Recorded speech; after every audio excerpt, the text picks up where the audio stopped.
Bugün 12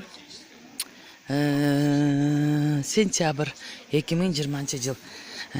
Biz Dalinka'da Рахат деген пансионатта эс алып жүрөбүз. Рахат деген пансионаттын азыркы аты Алтын жай экен. Мурдагы тиги Далинка, ошо мурда Далинка экен, азыр аты дагы башкача экен. Аттарын унутуп койдук. Ошо сонун жерде эс алып атабыз. 3 мал тамагы бар. Тиги көл болсо жаныбызда. Жатаканабыз люкс. Бүт бар бесплатно.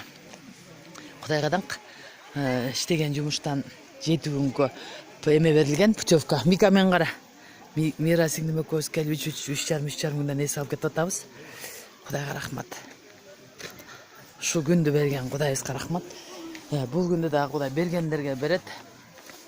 Путевканы да бергендерге берет, тура Мика. Ошо Кудайга рахмат. Сен муну тартпай эле, элдин баары тартып атса, эместеп кеттин. Сен тартып кош керек экен. Карагай эмелер тиги жана эме ущельяларга барсакпы деп ойлогонбуз, бирок ущельяны биз көрүп койгонбуз да, здесь да эле. Адам башка нерселерге барабыз.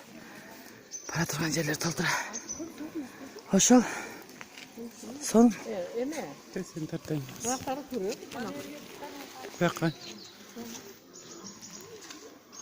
Привет всем. Алыстарға Бишкектен барына салам. Салам.